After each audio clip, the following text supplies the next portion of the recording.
Hey guys, welcome back to Chintu sir की class. और आज की जो ये क्लास है ना, इसमें हम इंग्लिश ग्रामर के 3 इंपॉर्टेंट वर्ड्स के बारे में पढ़ने वाले हैं। वर्ड्स क्या, आप इनको वर्ब कह सकते हैं। देखिए, एक है बी, एक है बिन और एक है बीइंग। देखिए, ये 3 ऐसी वर्ब हैं इंग्लिश ग्रामर में जिनका इस्तेमाल हम अपने सेंटेंसेस में उनको पैसिव वॉइस में लेकर जाने के लिए करते हैं। ठीक है, देखिए यहाँ पर ये जितने भी वर्ड्स लिखे हुए हैं ना, ये हेल्पिंग वर्ब के साथ ये बी, बिन और बीइंग लगा हुआ है। जैसे कि बी जो है ये देखिए मॉडल वर्ब के साथ लगी हुई है, may be, should be, could B.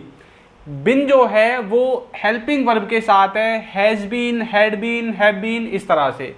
और जो बीइंग है, बीइंग लगी हुई है इज़ेमार और वाज वर्ब के साथ। तो इनको हम देखने वाले हैं कि इनका हमारी डेली लाइफ में क्या सेंस होता है, इनको अपनी डेली लाइफ में हम कैसे इस्तेमाल कर सकते हैं और इनको सबसे आसान तरीके से कैसे याद करें। चलिए स्टार्ट करते हैं।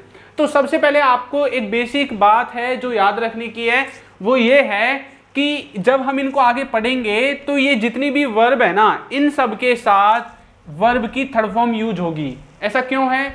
क्योंकि आप जानते हैं जो पैसिव वॉइस होते हैं उनमें हमेशा वर्ब की तीसरी फॉर्म का इस्तेमाल किया जाता है।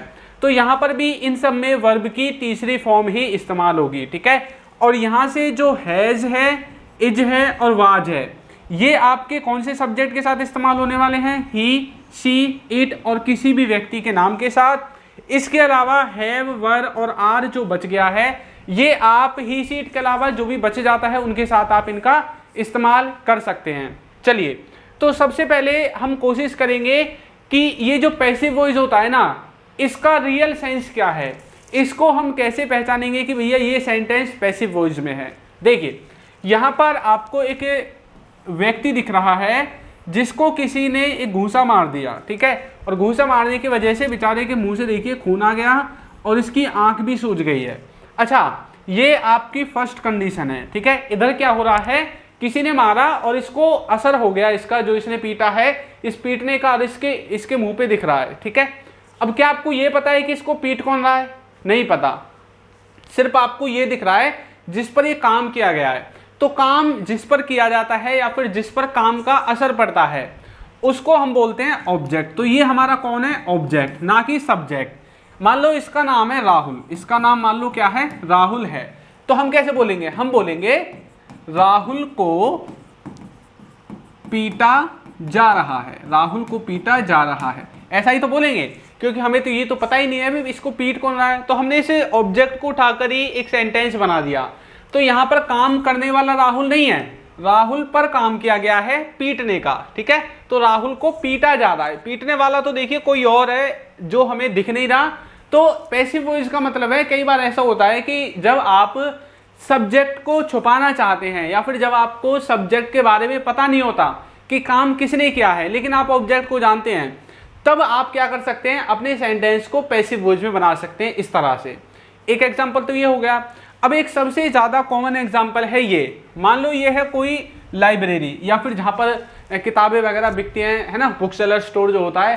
तो यहाँ पर क्या है, ये एक व्यक्ति है जो किताबें बेच रहा है। ठीक है, अब मान लो कोई यहाँ से निकल के जाएगा। ठीक है, और ये जो बुक सेलर वाले होते हैं ये अपने ऊपर दुकान के ऊपर एक बोर्ड लगा कर रखते हैं कि यहाँ पर किताबें बेची जाती हैं, है ना। यहाँ पर क्या लिखे होते हैं? यहाँ पर किताबें बेची जाती हैं। ठीक है, अब ये किताबें हैं ना जो, ये सभी तरह की होती हैं, है ना, बेची जाती हैं। सभी तरह की किताबें यहाँ पर बेची जाती हैं, चाहे वो कंपटीशन एग्जाम की हो, पहली से 10वीं तक की किसी भी तरह की किताब क्यों ना हो, कोई नोवेल हो, ऐसे हो, कुछ भी क्यों ना हो, सब तरह की किताबें आपको मिलेंगी, ऐसा लिखा होता है। लेकिन क्या यहाँ पर कभी ऐसा आपने लिखा हुआ देखा है कि यहाँ पर कल्लू किताब बेचता है, यहाँ पर राहुल किताब बेचता है, यहाँ पर राजेंद्र किताब बेचता है? ऐसा कुछ नहीं होता यहाँ पे, है ना। यहाँ पर सिर्फ ये होता है यहाँ पर किताबें बेची जाती है, लेकिन किताबें बेचता कौन है? अच्छा, एक बात बताओ, आपको इससे कोई फर्क पड़ता है कि यहाँ पर किताबें बेच कौन रहा है? नहीं। आपको क्या चाहिए? आपको चाहिए किताब, आपको किताब से मतलब है। ठीक है, तो मतलब आपको ऑब्जेक्ट से है, आपको सब्जेक्ट से जब इतना कोई खास मतलब होता नहीं है। तो पैसिव वॉइस का रियल सेंस यही है कि जब आप सब्जेक्ट पर ना बल्कि ऑब्जेक्ट पर फोकस करते हैं। इसका सेंटेंस देखिए कैसे बनेगा। आप कोई भी नॉर्मल जो सेंटेंस बनाते हैं वो कैसा होता है? नॉर्मल सेंटेंस इस तरह से बनेगा, सब्जेक्ट होगा, हेल्पिंग वर्ब होगी, वर्ब होगा और उसके बाद आपका ऑब्जेक्ट होगा या फिर अदर वर्ड्स भी हो सकते हैं सेंटेंस में। OW का मतलब है अदर वर्ड्स, मैंने थोड़ा शॉर्ट फॉर्म में लिख दिया है, ठीक है। लेकिन जब आप पैसिव में सेंटेंसेज बनाते हैं ना, तब क्या होता है, आप देखिए सबसे पहले यहाँ पर क्या लिख रहे थे, सब्जेक्ट लिख रहे थे, मतलब आपका फोकस किस पर है, आपका फोकस है भैया सब्जेक्ट पर। लेकिन जब हमें ऑब्जेक्ट पर फोकस करना हो ना, तो हम ऑब्जेक्ट को आगे लिखेंगे, जिस पर फोकस करना है उसी को आगे लिखो, सब्जेक्ट पर करना है तो सब्जेक्ट को, ऑब्जेक्ट पर करना है तो ऑब्जेक्ट को। इस तरह से आपको इसका स्ट्रक्चर याद करना है। ऑब्जेक्ट लिखा, उसके बाद फिर हेल्पिंग वर्ब आ जाएगी, फिर वर्ब आ जाएगी, ठीक है, और लास्ट में अब देखिए ऑब्जेक्ट तो आ गया, अब दोबारा ऑब्जेक्ट थोड़ी लिखेंगे, तो लास्ट में आप इस चाहे तो यहीं पर इसको खत्म कर सकते हैं। लेकिन अगर कई बार ऐसा होता है कि भाई सब्जेक्ट के बारे में जरूरत पड़ जाती है बताने की, तो लास्ट में आप सब्जेक्ट को बाय लगाकर दिखा सकते हैं। डायरेक्ट सब्जेक्ट नहीं लिखना है, बाय लगाकर आपको सब्जेक्ट को दिखाना है। तो ये जो स्ट्रक्चर है ना, ये पैसिव वॉइस का स्ट्रक्चर है। किसका है, पैसिव वॉइस का, ठीक है। और आप एक बात जानते हैं कि इसमें क्या होता है, वर्ब की हमेशा थर्ड फॉर्म लगती है, तो ये टेंशन भी खत्म भी है कौन सी फॉर्म लगेगी, कोई भी हेल्पिंग वर्ब हो वर्ब की थर्ड फॉर्म लगा देनी है आपको, ठीक है। हेल्पिंग वर्ब में 3 वर्ड आएंगे, बी, बिन और बीइंग। पैसिव वॉइस आपका बनकर रेडी हो जाएगा। तो चलिए इसको थोड़ा समझते हैं और इसके बारे में थोड़ी एक्स्ट्रा जानकारी हम लेते हैं, ठीक है। और देखिए यदि आप हमारा प्रीमियम कोर्स लेना चाहते हैं तो प्रीमियम कोर्स आप हमारा ले सकते हैं। ये जो कोर्स होगा ये बिल्कुल बेसिक से होगा और एडवांस लेवल तक होगा और एक सीरीज में होगा, ठीक है। तो लिंक डिस्क्रिप्शन में है, आप जाकर ले सकते हैं। तो और हमारी ऐप का नाम है अल्फा स्पोकन इंग्लिश, ठीक है। आप डायरेक्ट प्ले स्टोर से जाकर भी इसको इंस्टॉल करके हमारे कोर्सेज के बारे में जानकारी ले सकते हैं। चलिए आगे देखते हैं। अब जैसे हमने देखा था कि भैया इज़ेमार और वाजवर के बाद हमें क्या लगाना है, बीइंग लगाना है, BEING। इसको याद कैसे करेंगे कि भैया बिन लगेगा, आपको कैसे पता चलेगा कि ये बिन लगेगा या बीइंग लगेगा, है ना, बी तो लगेगा ही नहीं, ठीक है। तो इन दोनों में से आप कंफ्यूज हो जाओगे कई बार कि हमें क्या लगाना है। अच्छा एक बात बताओ, जब आपने टेंसेज पढ़े थे तो इज़ेमार के बाद जो वर्ब थी उसमें क्या पढ़ा था आपने कि भैया वर्ब की फर्स्ट फॉर्म में ING लगानी है। तो यहाँ पर देखिए इज़ेमार के साथ ये तो आ नहीं सकता, ING वाली फॉर्म नहीं है, तो ये ही आएगा, ठीक है, क्योंकि इसमें ING लगी हुई है। बी जो है ना, बी वर्ब की फर्स्ट फॉर्म है ऐसा समझ लो, और उसमें हमने लगा दी ING, ठीक है। और ये सेंटेंस बनेगा अब किसमें, पैसिव वॉइस में। पैसिव वॉइस में इसका सेंस होगा प्रेजेंट के लिए कि कोई काम किया जा रहा है, किसी व्यक्ति के द्वारा कोई काम किया जा रहा है, और पास्ट के लिए होगा कोई काम किया जा रहा था, ठीक है। इन दोनों ही सेंसेस में आप इनका इस्तेमाल कर सकते हैं, प्रेजेंट में इज़ेमार और पास्ट में वाजवर।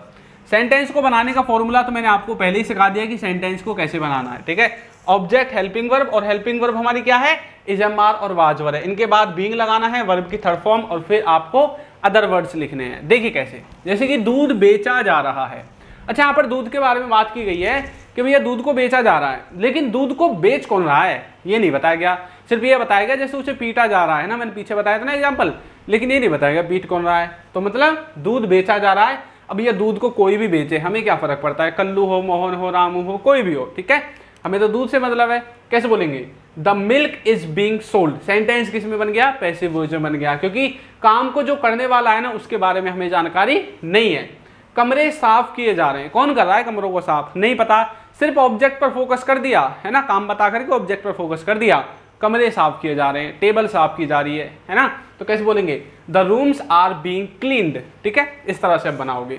हमें पढ़ाया जा रहा है, अच्छा पढ़ा कौन रहा है नहीं पता, कैसे बोलेंगे, वी आर बीइंग टॉट। अच्छा एक बात और है, पैसिव वॉइस में कुछ ऐसे सेंटेंसेस भी आते हैं जिनके सब्जेक्ट के बारे में सभी को पता होता है। अब जैसे यहाँ पर लिखा हुआ है हमें पढ़ाया जा रहा है, अच्छा पढ़ाने का काम करता कौन है, टीचर ही करता है, सबको पता है टीचर पढ़ाता है ना। तो अंडरस्टूड कुछ ऐसी बातें होती है पहले से ही जिसके बारे में सबको पता होता है। अब जैसे आप घर बनवाते हैं या फिर कोई बिल्डिंग वगैरह बनती है, तो कई बार बोलते हैं यहाँ पर ना बिल्डिंग बनाई जा रही है, अच्छा बिल्डिंग बनाता कौन है, ठेकेदार, मजदूर, मिस्त्री, लेबर, ये तो बनाते हैं। तो मतलब कुछ ऐसी चीज़ें हैं जिनके बारे में पहले से पता होता है। एक एग्जाम्पल और, जैसे किसी का प्रमोशन हो गया तो बोलते हैं ना भाई मेरा ना प्रमोशन हो गया, या फिर मेरा ना प्रमोशन कर दिया। अच्छा प्रमोशन करेगा कौन, सबको पता है बस कंपनी में प्रमोशन हुआ है तो बॉस ही प्रमोशन करता है। तो कुछ बातें ऐसी हैं जिनके बारे में सबको पता होता है और उनका हमें हर बार सब्जेक्ट बताने की जरूरत नहीं होती, तो सेंटेंस को पैसिव वॉइस बनाया जाता है। तो ये जितनी भी बातें थी ये हमने प्रेजेंट के लिए देखी थी। अब सेम टू सेम इन्हीं चीज़ों को पास्ट में बनाने के लिए कुछ भी चेंज करने की जरूरत नहीं है, सिर्फ ये जो इज़ेमार है ना इसकी जगह पर वाजवर लगा दो। जैसे कि दूध बेचा जा रहा था और इधर है दूध बेचा जा रहा है। यहाँ पर मैंने इजम्मार के स्थान पर वाज वर्ब लगाया, बाकी सब कुछ देखिए सेम है। The milk was being sold, तो सब कुछ सेम है, द मिल्क भी सेम है, बीइंग सोल्ड भी सेम है। फर्क कहाँ पर आया है? हेल्पिंग वर्ब पे। तो हेल्पिंग वर्ब को चेंज करने से टेंस चेंज हो जाता है, ये मैंने आपको पहले सिखा दिया है। ठीक है, आगे देखो, कमरे साफ किए जा रहे थे। The rooms were being cleaned, हमें पढ़ाया जा रहा था। We were being taught. ठीक है, तो इस तरह से आप अपनी सेंटेंसेस को बना सकते हैं। आगे बढ़े, इसके बाद आती है बारी, ये जो इजम्मार है ना, देखिए कई बार इनके साथ आपको टू भी दिख सकता है, जरूरी नहीं है हर बार बीइंग ही दिखेगा, टू भी दिख सकता है। लेकिन जब टू दिखेगा ना तो तब ये पैसिव वॉइस में नहीं होगा, तब ये पैसिव वॉइस में नहीं होगा, ये बात आपको याद रखनी है। ठीक है, तब इनका मतलब होगा कि कोई काम करना है प्रेजेंट में और कोई काम करना था पास्ट में। जैसे कि मुझे फिल्म देखनी है, I was to watch movie. ठीक है, यहाँ पर लास्ट में आप मूवी भी लिख सकते हैं, या फिर फिल्म जो भी आपको देखनी है आप लिख सकते हैं। ठीक है, अच्छा अब यहाँ पर देखिए वाज टू के साथ वर्ब की फर्स्ट फॉर्म आई है, क्योंकि सेंटेंस का फॉर्मूला है सबसे पहले सब्जेक्ट हेल्पिंग वर्ब, उसके बाद टू है और वर्ब की फर्स्ट फॉर्म और ऑब्जेक्ट है। कुछ बच्चों को हो सकता है कि ये थोड़ा अजीब लगे कि भैया इजम्मार और वाज वर्ब के साथ तो हमने टू पहली बार देखा है, लेकिन ये होता है, हो सकता है कि आपको ना पता हो। ठीक है, इधर देखिए, मुझे फिल्म देखनी थी, तो यहाँ पर अच्छा ये पास्ट में है और ये प्रेजेंट में, तो मुझे फिल्म देखनी है ये। ठीक है, तो आई एम टू वॉच। ठीक, और इधर ये पास्ट वाले हैं, इधर पास्ट लिख देता हूँ, मैं सोच रहा था इधर प्रेजेंट के हैं। ठीक है, और इधर हैं ये प्रेजेंट वाले। ठीक, आगे देखो, उसे वो करना था, तो he was to do that, ये दैट हमने यूज किया है इस वो नामक शब्द के लिए। तुम्हें मेज साफ करनी थी, you were to clean the table. ठीक, आगे देखो, जैसे कि उसे वो करना है, ये प्रेजेंट का है तो he is to do that, और तुम्हें मेज साफ करनी है, you are to clean the table. तो कुछ ऐसे हैं जो आपको प्रेजेंट में बनाने हैं तो इजम्मार का इस्तेमाल करो, उसके बाद टू लगा दो। पास्ट में बनाने हैं तो वाज वर्ब का इस्तेमाल करो, उसके बाद आपको टू लगा देना है। ठीक है, उसके बाद देखिए नेक्स्ट देखते हैं। नेक्स्ट है हमारा हैज हैव के साथ बिन और हैड के साथ बिन। अच्छा, ये जो परफेक्ट टेंस है ना, परफेक्ट टेंस, अब देखिए प्रेजेंट परफेक्ट में हैज हैव होता है, पास्ट परफेक्ट में क्या होता है बताइए? पास्ट परफेक्ट में होता है हैड। इनके साथ जब भी आप बिन लगाओगे ना, और यदि इनके बाद आपको दिखे वर्ब की तीसरी फॉर्म, थर्ड फॉर्म, तो सेंटेंस आपको हमेशा पैसिव में ही याद रखना है कि सेंटेंस पैसिव वॉइस में है, ऑब्जेक्ट पर फोकस किया गया है। तो इनका मीनिंग है काम किया जा चुका है या फिर काम किया जा चुका था। प्रेजेंट में काम किया जा चुका है, अब ये काम खत्म किया जा चुका है या शुरू किया जा चुका है, ये दोनों ही तरह का हो सकता है। ठीक है, और पास्ट में भी ऐसा ही है। सेंटेंस को बनाने के लिए अब देखिए सेंटेंस को कैसे बनाना है, सबसे पहले सब्जेक्ट थोड़ी आएगा, सबसे पहले क्या आएगा? ऑब्जेक्ट आएगा। ठीक है, उसके बाद हेल्पिंग वर्ब, बिन वर्ब की थर्ड फॉर्म, और फिर आपको अदर वर्ड्स लिखने हैं। देखिए खाना खाया गया है, अच्छा खाया किसने है ये नहीं बताया गया, सिर्फ खाने पर फोकस कर दिया, भैया खाना खाया गया है। कैसे बोलेंगे?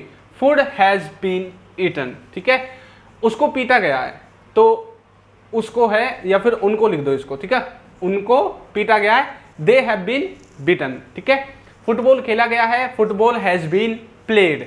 इसी तरह से खाना खाना गया था, खाना खाया गया था, फूड हैड बीन ईटन, उनको पीटा गया था, they had been beaten, football खेला गया था, फुटबॉल हैड बीन प्लेड। कुछ नहीं है, प्रेजेंट में सिर्फ आपको क्या लगाना है? हैज हैव, और पास्ट में लगाना है हैड। ठीक है, तो बीइंग देख लिया, बिन देख लिया, अब इसके बाद बारी आती है किसकी?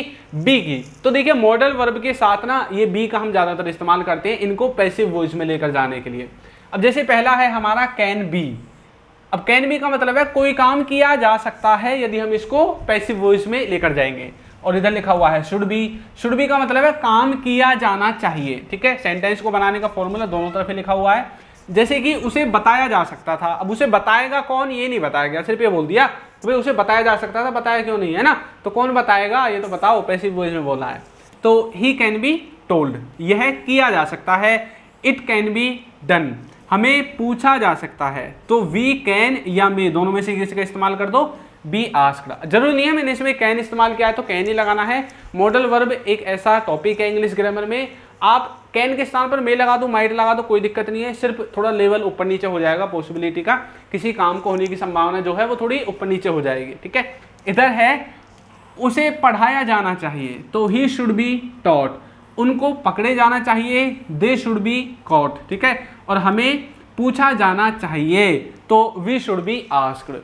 तो इस तरह से आप अपने सेंटेंसेस को बना सकते हैं। ठीक है, चलिए आपकी प्रैक्टिस के लिए एक सेंटेंस है, हमें पढ़ाया जा रहा है। हमें पढ़ाया जा रहा है, इसको आपको कमेंट करके बताना है कि इसकी इंग्लिश क्या होगी। ठीक है, और देखिए यदि आप कोर्स लेना चाहते हैं तो लिंक डिस्क्रिप्शन में मिल जाएगा, उसमें सारी वीडियोस आपको एक सीरीज में मिलेंगी और बिल्कुल कॉन्सेप्ट बिल्डिंग पर फोकस किया गया है। ठीक है, तो यदि आप हमारे चैनल पर नए हैं तो चैनल को सब्सक्राइब कर दीजिए, वीडियो को लाइक कर दीजिए और एक अच्छा सा कमेंट करना बिल्कुल ना भूलें। Thank you.